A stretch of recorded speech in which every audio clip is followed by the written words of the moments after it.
Hi everyone, सो मेरा नाम है शिवांगी चौहान और मैं हूं आपकी बायो एडुकेटर और मैं लेकर आई हूं आपके लिए एक ब्रांड न्यू सीरीज जिसका नाम है डायग्राम्स दैट स्कोर। सिंपल सा मतलब है, आज हम उस चीज को इंपॉर्टेंस देने वाले हैं जिसको आप इंपॉर्टेंस नहीं देते हो, हालांकि देना चाहिए क्योंकि बायोलॉजी का मतलब क्या है भाई? बायोलॉजी, बायोलॉजी क्या मतलब है इसका? जिसमें हम पढ़ते हैं लिविंग लाइफ के बारे में, चीजों को इमेजिन करते हैं। सुंदर सुंदर चीजें होती हैं, नेचर से जुड़ी चीजें होती हैं जो हम देखते हैं, सुनते हैं, हमारे अंदर है बायो, भाई हम ही बायो हैं, राइट? तो उनको डायग्राम्स के थ्रू एक्सप्रेस करना is the most important part of bio, right? और हम इसे ही इग्नोर कर देते हैं। चैप्टर आप लोगों ने पढ़ना स्टार्ट कर दिया होगा, थ्योरीज और कंसेप्ट से ध्यान दे ही रहे होगे, बट व्हाट अबाउट डायग्राम्स? इसीलिए एक डेडिकेटेड स्पेसिफिक सेशन लेकर आई हूं आप सभी के लिए, जहां पे मैं आपको चैप्टर वाइज वो सारे इंपॉर्टेंट डायग्राम बनाना सिखाऊंगी, उनको लेबल करना, उनके पीछे के कंसेप्ट सिखाने वाली हूँ, क्योंकि इनकी इंपॉर्टेंस बहुत ज्यादा है। डायग्राम्स आपको मार्क्स दिलवा भी सकते हैं और कटवा भी सकते हैं, राइट? इसीलिए हम इस पे बहुत ज्यादा फोकस करने वाले हैं। एंड यहाँ पे मैं कोई भी एनसीईआरटी का डायग्राम या गूगल या क्रोम से कोई डायग्राम चिपका कर नहीं लाई हूँ, सारे डायग्राम खुद बनाए हैं और लेबल आपके सामने करने वाली हूँ, सो दैट आप पार्ट वाइज देख सके कि हाँ भाई मैम ने बनाया है, हम भी बना सकते हैं। उसमें आपको दिखेगा वो रॉपन, क्योंकि देखो जो फोटो चिपकी होती है ना, उसमें हम सिर्फ देख पाते हैं हाँ बहुत सुंदर है, बट बनाना पॉसिबल हमको नहीं लगता है। इसीलिए हर एक डायग्राम यहाँ पे बनाया गया है सो दैट आप इसको देख पाए, स्टेप वाइज फॉलो कर पाए और प्रैक्टिस कर पाए। आप इस सीरीज का एक भी वीडियो मिस मत करिएगा, क्योंकि हर एक वीडियो का मतलब एक चैप्टर है और एक चैप्टर का मतलब उसमें प्रेजेंट आपके इंपॉर्टेंट डायग्राम्स हैं, जो आपको 3 नंबर, 4 नंबर, 5 नंबर, जो भी नंबर का आपका एग्जाम में आएगा वो दिलवा सकता है। आपने अक्सर देखा होगा जो 5 नंबर के क्वेश्चन होते हैं उसमें पार्ट्स होते हैं, A part, B part, C part, D part, right? तो उसमें आपके कुछ पार्ट्स में डायग्राम पूछ लिया जाता है, वो भी अगर आप खाली खाली सुना सुना बनाकर आओगे तो नंबर नहीं मिलते हैं। उसमें प्रॉपर लेबलिंग चाहिए होता है, सुंदर सा डायग्राम होना चाहिए, उसमें कंसेप्ट लिखा होना चाहिए। इन सब चीजों को फोकस करके मैं आज आपका सेशन स्टार्ट करने जा रही हूँ।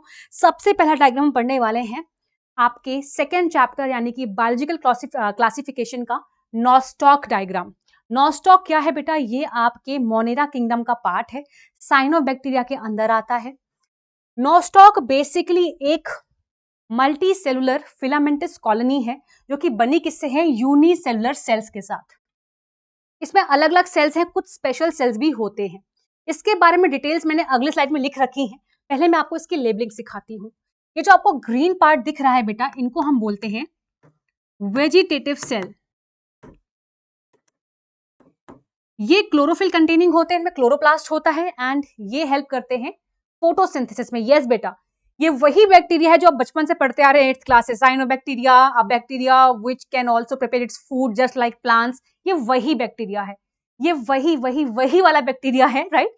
जिसमें वेजिटेटिव सेल्स होते हैं, जिसमें वेजिटेटिव सेल्स होते हैं जो फोटोसिंथेसिस में हेल्प करते हैं। इसके अलावा इसके पास कुछ स्पेशल सेल्स भी होते हैं, कुछ स्पेशल सेल्स भी होते हैं जिनको हम बोलते हैं हिट्रोसिस्ट। ये नाइट्रोजन फिक्स करने में हेल्प करते हैं, यानी इस कॉलोनी में बहुत मल्टीपल सेल्स हैं, सबके अपने अपने रोल्स हैं। ये क्या कर रहा है? फोटोसिंथेसिस में हेल्प कर रहा है vegetative cell, because it contains chlorophyll. And ये हिट्रोसिस्ट है, ये हेल्प करता है आपका किसमें? नाइट्रोजन फिक्सिंग में, है ना, एनारोबिक प्रोसेस। इसके अलावा बेटा ये जो इसमें एक कोटिंग लगी होती है, इसमें एक बाहर से एक शीथ लगी होती है, इसको बोलते हैं, जिसको हम बोलते हैं म्यूसिलेज। आपकी कोटिंग जो होती है म्यूसिलिन शीथ, राइट? म्यूसिलेज शीथ बोलते हैं। लिख देती हूँ यहाँ पे आपके लिए, म्यूसिलेज शीथ। ठीक है, इसका काम क्या होता है बेटा? प्रोटेक्ट करना और मॉइस्चर को रिटेन करना। तो ये जो म्यूसिलेज शीथ है, थोड़ा सा इसमें टंग ट्विस्ट हो रहा है बोलते वक्त, म्यूसिलेज जो शीथ है ये आपको क्या कर रहा है? प्रोटेक्शन प्रोवाइड कर रहा है और मॉइस्चर रिटेन करने में हेल्प कर रहा है। अब फंक्शन देख लेते हैं। सबसे पहले कहाँ से कहाँ बिलोंग करता है? मोनेरा किंगडम से बिलोंग करता है। प्रोकैरियोटिक सेल्स प्रेजेंट होते हैं इसमें, जो कि कॉलोनीज में अरेंज्ड होते हैं। ये ना खुद होते यूनिसेलुलर हैं, बट मिलकर मल्टी सेलुलर पूरी कॉलोनी बनाते हैं, जिसको हम नॉस्टॉक कहते हैं, राइट? कॉलोनीज में रहते हैं, फोटोसिंथेटिक होते हैं because of that vegetative cells which contains chlorophyll A. Chlorophyll A contain करते हैं, तभी ये फोटोसिंथेसिस कर पाते हैं। इसके अलावा आपका जो हेट्रोसिस्ट था वो नाइट्रोजन फिक्सेशन करता है। And these all are the important features of the Nostoc. तो अगर आप ये डायग्राम बनाएंगे तो आपको इन फीचर्स के बारे में भी बेटा पता होना चाहिए। Coming to second most important diagram, that is bacteriophage. Bacteriophage एक तरह का robot virus kind of structure है, देखने में बहुत टफ लगता है। इसका डायग्राम जो बना है ना एनसीईआरटी में, वो देख के आप डर जाओगे, उसको स्किप मारोगे। पर देखो मैंने बना रखा है यार, सिंपल सा है। जैसे मैंने बनाया है ना, आप लोग बिल्कुल ऐसा ही कर सकते हो। आप इसका स्क्रीनशॉट भी ले सकते हो, राइट। देखो इसको लेबल कर लेते हैं। ये जो पार्ट दिख रहा है ये हेड होता है, which contains nucleic acid. Usually क्या होता है बेटा, जो आपके बैक्टीरियोफेज है ना, इनमें डबल स्ट्रैंडेड डीएनए पाए जाते हैं। ये बड़ी कमाल की चीज है। देखो वायरस, बैक्टीरिया, ये एक तरह के क्या है, इन्फेक्शियस एजेंट्स हैं जो कि इन्फेक्शन फैलाते हैं। बट ये ऐसा वायरस है जो बैक्टीरिया को इन्फेक्ट करता है। समझ में आया? दीज बैक्टीरियोफेज का मतलब है ऐसे वायरसेस जो बैक्टीरिया को मारता है। बैक्टीरिया को बेसिकली मारता क्या, उन पे डिपेंड करता है, उन पे अटैक करता है, उनको इन्फेक्ट करता है, राइट। तो ये इसका हेड हो गया, ये इसका न्यूक्लिक एसिड हो गया। ये जो आपको स्ट्रक्चर दिख रहा है इसको बोलते हैं कॉलर। इसके पास भी कॉलर है भाई, है ना। इसके पास फिर और क्या है, शीथ। कॉलर और शीथ को मिला के हम क्या कहते हैं, टेल। एंड ये जो आपको येलो स्ट्रक्चर्स दिख रहे हैं ये है टेल फाइबर्स, है ना, टेल के फाइबर्स हैं। और ये जो आपको प्लेट जैसा स्ट्रक्चर दिख रहा है, this is base plate, base plate, ठीक है। और ये जो आपको स्ट्रक्चर दिख रहा है स्पाइन जैसा, इसको स्पाइक्स कहते हैं। अब देखो बेटा, हेड के पास क्या है, it contains the genetic material, basically nucleic acid, right.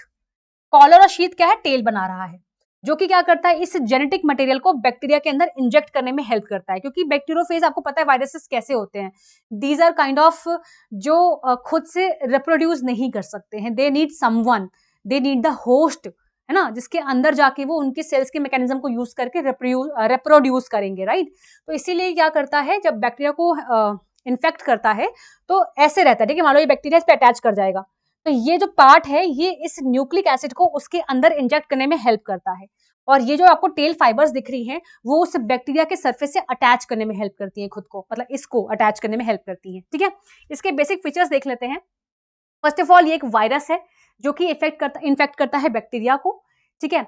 इसकी जो सिमेट्री है काफी कॉम्प्लेक्स लाइक स्ट्रक्चर है। एंड यस, इसको एक होस्ट बॉडी चाहिए होता है खुद को जिंदा रखने के लिए, खुद की मल्टीपल कॉपीज बनाने के लिए। इसीलिए बैक्टीरिया से अटैच करता है with the help of tell fibres, और इस टेल को यूज करके अपने जेनेटिक मटेरियल को उसके अंदर इंजेक्ट कर देता है, सो दैट अब वो वहां जाके अपनी मल्टीपल कॉपीज बना पाए, राइट। तो this is what is bacteriophage. Coming to next thing, yes बेटा, अब हम बात करने वाले हैं आपका जो किंगडम प्रोटिस्टा है, उसमें आपके कुछ मेंबर्स होते हैं, जैसे कि ओमीबा, पैरामीशियम, यूग्लिना, बहुत इंपॉर्टेंट है। इनके डायग्राम्स भी आ जाते हैं। बहुत सिंपल सा मैंने बना रखा है, आप देख सकते हो, बहुत कलरफुल डायग्राम्स है। इसमें तो आप बचपन से पढ़ रहे हो भाई, इसको तो आप बचपन से ही पढ़ रहे हो, वही सेम चीजें हैं, कुछ अलग नहीं बताऊंगी। This is amoeba, right. Amoeba जो कि इररेगुलर शेप होता है, जो इसकी दिस एक्सटेंडेड वर्जन है जिससे को यूज करके चलता फिरता है, लोकोमोशन करता है, इसको बोलते हैं सीडोपोडिया, जिसको हम फॉल्स फीट भी कहते हैं।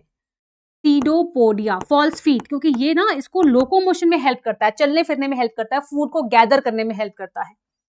जो कि फूड आता कहाँ पे है, फूड वैक्यूल में आ जाता है और वहीं पे डाइजेस्ट होता है। ये है कॉन्ट्रेक्टाइल वैक्यूल, कॉन्ट्रेक्टाइल वैक्यूल, जो ओस्मो रेगुलेशन में हेल्प करता है, एक्सेस वाटर को रिमूव करने में हेल्प करता है, एक्सक्रीशन में हेल्प करता है। और ये रहा न्यूक्लियस। तो बिल्कुल सिंपल सा है, बचपन से जो पढ़ रहे हो वही सब कुछ सेम चीजें लिखी हुई हैं।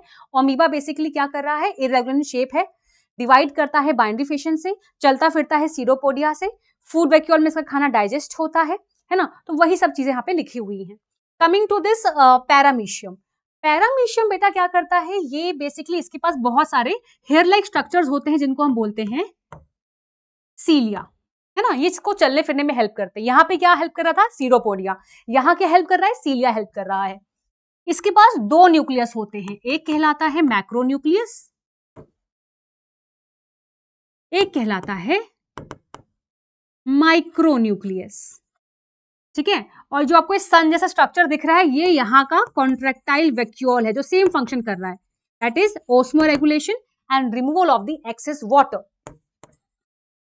एक और इंपॉर्टेंट स्ट्रक्चर होता है इसके पास, इसको बोलते हैं oral groove, gullet, oral groove, है ना। बेटा ये क्या करता है, it is the entry point, जो फूड है वो ओरल ग्रूव के थ्रू एंटर करता है और फूड वैक्यूल में जाके डाइजेस्ट होता है। This is the food vacuole. Clear हुआ? बहुत सिंपल इसका भी मैकेनिज्म है। सीलिया के थ्रू ये लोकोमोशन करता है, ओरल ग्रूव के थ्रू इसके अंदर फूड आता है, जो कि फूड वैक्यूल में जाता है, डाइजेस्ट होता है, और जो कॉन्ट्रैक्टाइल वैक्यूल है वो एक्सक्रीशन में हेल्प करता है, एक्सेस वाटर को रिमूव करने में हेल्प करता है, बेसिकली ओस्मो रेगुलेशन में हेल्प करता है। कमिंग टू यूग्लिना, ये बहुत इंपॉर्टेंट है। यूग्लिना एक तरह से ना प्लांट और एनिमल्स के बीच का कनेक्टिंग लिंक होता है। कैसे? क्योंकि बेटा ये बड़ा दोगुला है। कैसे कि ये ना फोटोसिंथेटिक भी मतलब फोटोसिंथेसिस भी करता है और हेटरोट्रॉपिक भी मतलब हेटरोट्रॉपिज्म भी करता है। दिन के टाइम पे जब सनलाइट आती है तो उसको रिसीव कौन करता है? This photo receptor. इसके पास ना आई स्पॉट होता है, आई स्पॉट जैसे हमारी आईज होती है ना, इसके पास भी एक आई स्पॉट होता है जिसको हम बोलते हैं फोटो रिसेप्टर। ये लाइट को डिटेक्ट करता है and it has chloroplast also. It has chloroplast also जो कि क्लोरोफिल कंटेन करेगा। तो भाई देखो यहाँ पे से लाइट आपकी डिटेक्ट हो रही है, यहाँ पे क्लोरोप्लास्ट भी है, तो ये फोटोसिंथेसिस करता है डे टाइम में, और रात के वक्त में ये अपने आप को कन्वर्ट कर लेता है into heterotrophic mode of nutrition. That's why इसके कुछ फीचर्स प्लांट्स जैसे हैं, दैट इज फोटोसिंथेसिस, और कुछ फीचर्स एनिमल्स जैसे हैं, लाइक दैट इज हेटरोट्रॉपिज्म, राइट। तो it's a connecting link between the two, इसलिए इसका जो मोड ऑफ न्यूट्रिशन है उसको मिक्सोट्रॉपिक कहते हैं। बाकी ये क्या हो गया? न्यूक्लियस हो गया, और ये फ्लैजला को यूज करता है फॉर द मूवमेंट। जैसे इसमें सीरोपोडिया था, इसमें सीलिया था, इसमें फ्लैजलम होता है। क्लियर?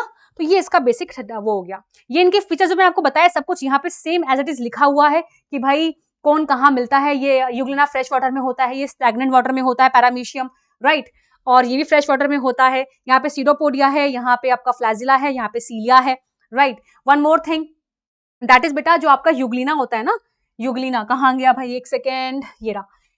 इसकी जो सेल मेम्ब्रेन होती है ना वो पेलिकल उसमें होता है। Pellicle is what? Pellicle is basically lipoprotein like structure. एक लिपोप्रोटीन की लेयर होती है जो कि बहुत फ्लेक्सिबल होती है, इलास्टिक होती है, मूवमेंट में हेल्प करती है, राइट। मतलब उसको फ्लेक्सिबल बनाने में हेल्प करती है यूग्लिना को। तो ये किसका एक डिफरेंशिएटिंग फीचर है। Coming to last diagram of today's session इस चैप्टर का, that is TMV, tobacco mosaic virus.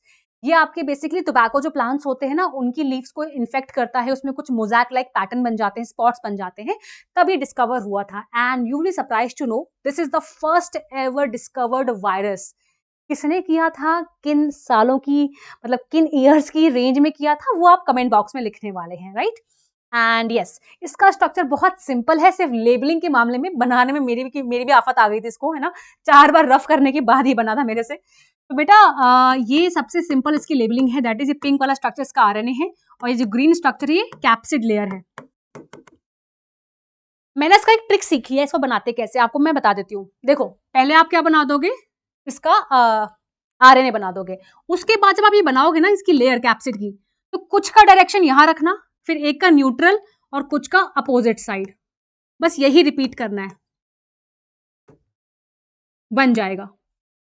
ऐसे ही पूरा बन जाएगा, ठीक है। तो ये है बेटा, ये जो कैप्सिड लेयर है ना, अगर इस कैप्सिड लेयर को मैं यहाँ पे अलग से निकाल के दिखाऊं कि भाई किससे बना है, तो आप देख सकते हो कि ये RNA और जो इसकी सिंगल यूनिट्स हैं उसको कैप्सोमेयर कहते हैं। कैप्सोमेयर से मिलकर कैप्सिड एक लेयर बनती है पूरी, ठीक है। इसके फीचर्स देख लेते हैं। तो ये वायरस किंगडम से बिलोंग मतलब वायरस से बिलोंग करता है, वायरस कैटेगरी से बिलोंग करता है। सबसे पहला वायरस डिस्कवर ये हुआ था, और इसके पास बेसिकली ये जो कैप्सिड लेयर है ना, ये इसके RNA को प्रोटेक्ट करता है, इसको सराउंड करके रखता है फॉर द प्रोटेक्शन। क्लियर? तो these were the all important diagrams, but ma'am what about the concepts?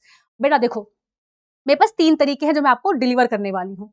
एक सीरीज चलेगी आपकी डायग्राम्स बेस्ड, हर फ्राइडे को आपको एक चैप्टर के सबसे इंपॉर्टेंट डायग्राम्स इस तरह मिल जाया करेंगे। जैसे आज मैंने करवाया है सेकंड चैप्टर का, फर्स्ट में ऐसा कुछ था नहीं तो सेकंड से स्टार्ट किया है, ठीक है। एक सीरीज आपको मिलेगी कॉन्सेप्ट्स दैट कंफ्यूज, यानी जो भी बहुत ट्रिकी कॉन्सेप्ट्स होते हैं आपके 11th के, जो नीट में भी हेल्प करने वाले हैं, उन कॉन्सेप्ट्स को मैं आपको बहुत ही आसान तरीके से समझाने वाली हूँ हर ट्यूसडे को आके, है ना। तो ट्यूसडे एंड फ्राइडे ये 2 दिन रहने वाले हैं, आपसे मिलूंगी मैं रिकॉर्डेड सेशन में। क्लियर?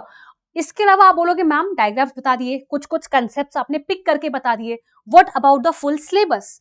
अगर आप लोगों को मुझसे पूरा सिलेबस पढ़ना है एक स्ट्रैटेजिक मैनर में, प्रॉपर प्लानिंग के साथ, ऑडियो वीडियो कॉल्स के साथ, राइट, एक प्रॉपर बैच है हमारा VIP सौर्या बैच, सबसे प्रीमियम बैच हमारे अनअकैडमी का। इसमें मैं पार्ट हूँ 10th वाले बैच में। बहुत ही मजा आता है, बच्चे काफी खुश रहते हैं क्योंकि इस बैच में बच्चों को वो हर चीज मिलती है जो वो सोचते हैं कि हमें ऑफलाइन में चाहिए, क्योंकि एट द एंड आपको ऑफलाइन वाला फील चाहिए बट कहीं जाना भी नहीं है। तो ये बैच बिल्कुल परफेक्ट है उस सिचुएशन के लिए। Full offline feel in the online mode. आप टीचर के सामने बैठे भी हैं, ऑडियो कॉल में, वीडियो कॉल में, टीचर आपको सुन सकता है, आपको देख सकता है, आपका होमवर्क चेक कर सकता है, आपका टेस्ट ले सकता है, आपको पढ़ाता है, आप कभी भी बोल सकते हो मैम मुझे समझ नहीं आया, आप क्लास के पीछे बात भी कर सकते हो मैम से, राइट।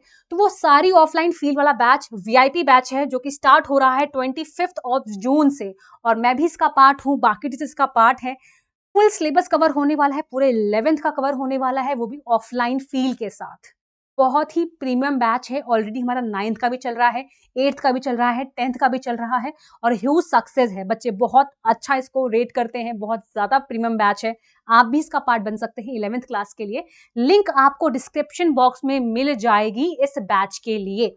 बाकी मैं आपको मिलती हूँ next Friday with this diagram series second chapter, right? So thank you so much, love you all, मिलते हैं, वेट करना मेरा, और अगर आपको सेशन अच्छा लगा हो तो अपने दोस्तों के साथ शेयर करना और कमेंट बॉक्स में बताना कि कौन सा पार्ट अच्छा लगा, कौन सा डायग्राम आपको लगता है कि और भी इंपॉर्टेंट है जिसमें मुझे आपको बना के दिखाना चाहिए, सिखाना चाहिए, तो आप वो भी मुझे बता सकते हैं, आइडियाज भी, ठीक है। So thank you so much, मिलती हूँ आप लोगों से जल्द ही, बाय बाय, टेक केयर।